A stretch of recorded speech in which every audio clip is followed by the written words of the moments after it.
सभी पेरेंट्स को नमस्ते। हम लोग आज क्लास 2 का हिंदी सब्जेक्ट लेकर आए हैं, जिसमें हम लोग फाइनल टर्म के लिए सिलेबस डिस्कस करेंगे। सिलेबस और चैप्टर्स भी मैं डिस्क्राइब करके बताऊंगी। हम लोग को 14 तक हम लोगों ने देखा है, सेकंड टर्मिनल हो चुका, अभी 15 to 20 आएगा। तो सबसे पहले हम लोग आते हैं पेज नंबर 71। पेज नंबर 71 रेलगाड़ी। ये एक स्टीम इंजन जो है, हम लोग सभी जानते हैं कि रेलगाड़ी जो है वो इंजन से चलती है और वो भाप से चलाया जाता है। तो उसके ऊपर जेम्स बॉन्ड के ऊपर स्टोरी है, बहुत इंस्पिरेशन वाला है। तो ये स्टोरी बहुत अच्छा है, बच्चों को आपको पूरा स्टोरी पढ़ाना है। उसके बाद जितने भी इसमें हार्ड वर्ड है वो सारे हार्ड वर्ड बच्चों को लर्न करवाने हैं, ताकि उन लोगों का स्पेलिंग जो है वो बहुत अच्छा हो जाए। ताकि लिटरेचर में हम लोग सभी जानते हैं कि स्पेलिंग के मार्क्स कटते हैं, तो आप सभी को स्पेलिंग मार्क करना है अकॉर्डिंग टू स्टूडेंट एबिलिटी। मैं हर वीडियो में ये लाइन ज़रूर बोलती हूँ। कभी कभी आप लोगों को लगता होगा कि एक ही बात घिसी पिटी, पर ये ज़रूरी चीज़ें हैं तो बोलनी ही पड़ती है बार बार। तो आप अपने स्टूडेंट के वर्ड पावर के अनुसार आपको वर्ड मार्क करने हैं। फिर शब्दार्थ ज़रूर लर्न करने हैं। उसका ये मौखिक जो होता है, ये मौखिक के 1 वर्ड है, ओरल क्वेश्चन है, तो ये उन लोगों को करने हैं। फिर हम लोग आते हैं म्याऊं मौसी। म्याऊं मौसी बहुत ही अच्छी सी पोएम है जो बिल्ली के ऊपर इस पोएम को उन लोग को पूरा लर्न करवाना है। और हम लोग बड़े हैं तो हम लोग को इतनी हंसी आ रही है, उन लोगों को तो बहुत जल्दी ये पोएम लर्न हो जाएगा, बिकॉज फ़नी लगेगा, इंटरेस्ट आएगा। पोएम होने के बावजूद भी इसके शब्दार्थ लर्न करने हैं। और इसमें भी यहाँ जो भजन तो इजी है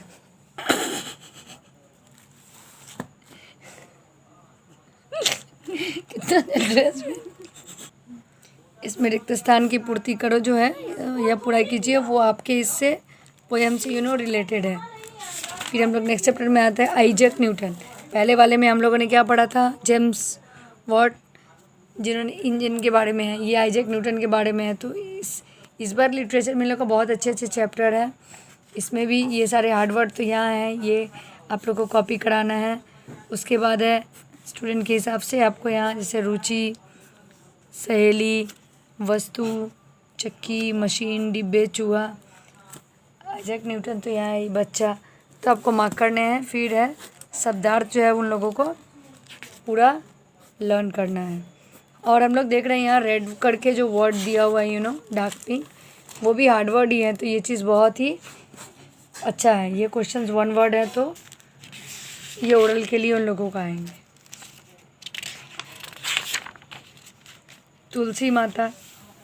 हिंदू जाति प्रथा में हम लोग जानते हैं तुलसी को भगवान का दर्जा दिया गया है, पर ऐसे इसको देखा जाएगा तो ये एक अमूल्य वनस्पति है, यानी पौधा है जो कि बहुत सारी चीज़ों से हम लोग को बचाता है।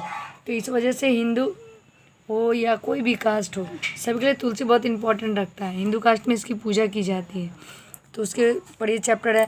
ये पढ़ाने से आप क्या कर सकते हैं, बच्चों को तुलसी के इम्पोर्टेंस भी बता सकते हैं, बेनिफिट जो है, क्योंकि इसके बेनिफिट अनगिनत हैं।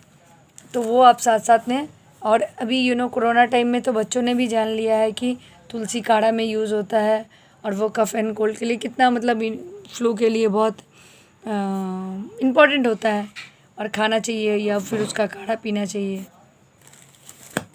सेम है आपका इसमें, मैं हर एक चैप्टर में कुछ ना कुछ इन्फॉर्मेशन बता देती हूँ। तो बच्चों के सामने आप वीडियो अगर ओपन करते हो तो बच्चों को वो इन्फॉर्मेशन मिलती है, या आप उससे और ज़्यादा लेंदी करके बता सकते हैं। इसमें भी मौखिक जो क्वेश्चन है वो बताने हैं आप लोगों को। फिर आते हैं हम लोग नेक्स्ट चैप्टर ताजमहल। ये भी एक हिस्टोरिकल चैप्टर है।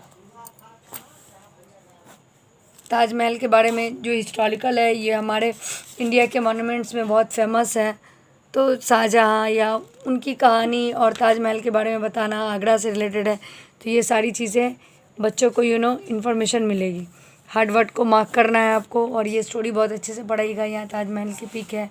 इवन आप गूगल से या फिर कहीं से यूट्यूब में ताजमहल के बारे में उसको और ज़्यादा इन्फॉर्मेशन दीजिएगा, ताकि बच्चों को एक अपनी हिस्टोरिकल मॉन्यूमेंट्स के बारे में ज़्यादा से ज़्यादा इन्फॉर्मेशन मिल सके, वो जाने कि हमारे देश में जो एक 7वां अजूबा के नाम से इसको जाना जाता है, उस चीज़ के बारे में वो ज़्यादा से ज़्यादा जाने।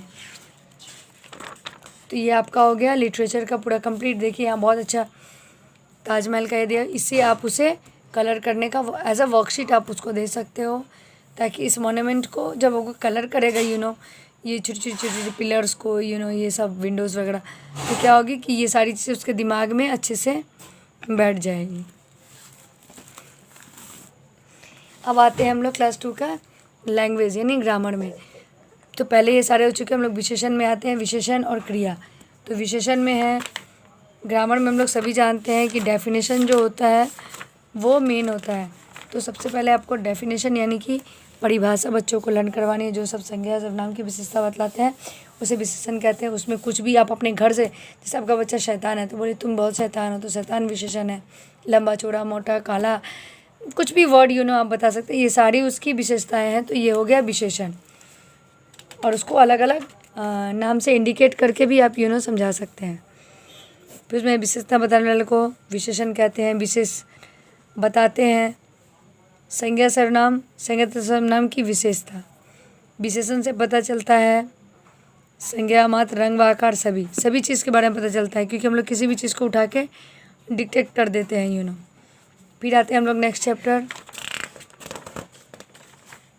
क्रिया। जो शब्द किसी भी काम के करने या होने का बारे में पता चलता है उसे हम लोग क्रिया कहते हैं। ये क्लास 2 है तो हमको बहुत ज़्यादा डिटेल में नहीं जाना है, डेफिनेशन लर्न करना है। और क्रिया का मतलब है हम लोग जो कुछ भी करते हैं, जैसे मैंने विशेषण के बारे में बताया, वैसे ही आप इसके बारे में भी अपने स्टूडेंट को प्रैक्टिकली आपको बताना है। तुम खा रहे हो, रो रहे हो, सो रहे हो, जग रहे हो, चलना उठना बैठना, म्यूज़िक सुनना, वीडियो देखना, वीडियो सुनना, लिखना पढ़ना, कुछ भी, ये सारी चीज़ें जो हैं वो क्रिया है। तो आप जब उसे प्रैक्टिकली बताओगे तो फिर क्या होगा, वो उसके माइंड में अच्छे से बैठ जाएगा, हमेशा के लिए, फॉरएवर के लिए वो चीज़ लर्न हो जाएगा। एज ए एक्शन वर्ड वो उसको याद हो जाएगा।